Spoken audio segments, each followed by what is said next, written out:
You are well aware that South Asia is home to 1/4 of the world's population.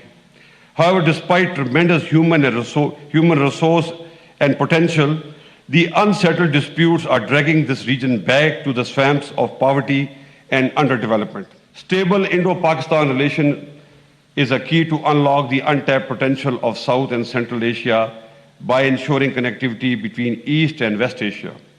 The potential, however, has forever remained hostage to the disputes and issues between two nuclear neighbors.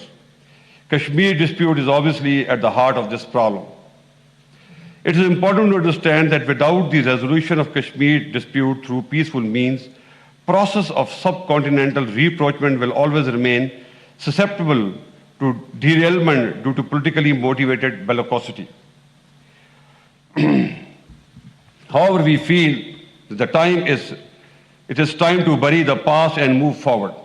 But for resumption of peaceful process or meaningful dialogue, our neighbor will have to create conducive environment, particularly in Indian occupied Kashmir.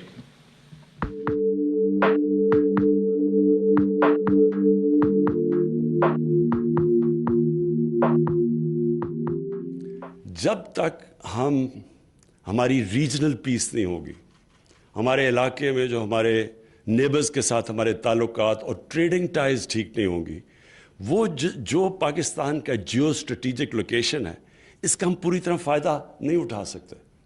हम असल में अगर ये इलाके में अमन आ जाए तो ये सबसे ज़्यादा इसका बेनिफिशरी पाकिस्तान है, क्योंकि हम चारों तरफ कनेक्टेड हैं. हम दुनिया की दो बड़ी मार्केट्स से कनेक्टेड हैं, यानी हम कनेक्ट एक से तो हैं चाइना के साथ, दूसरे से भी हो सकते हैं इंडिया के साथ.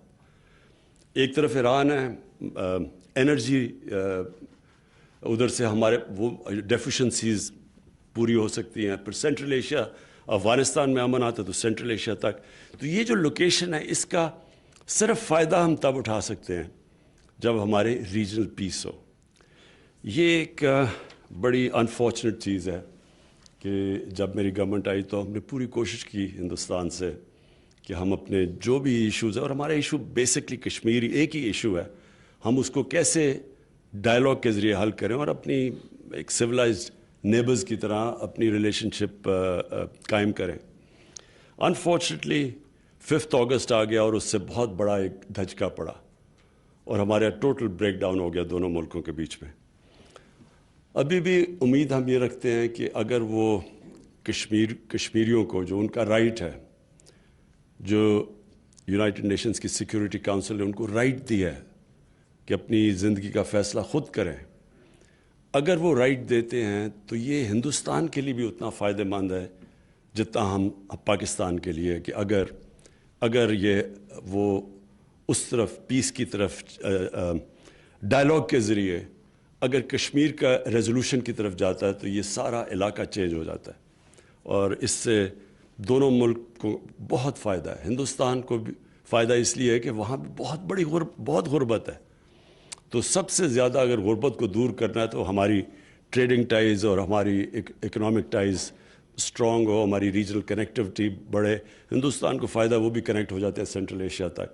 तो ये एक आगे सिर्फ एक इशू है जो हमें रोक के रखा हुआ है इस वक्त तक.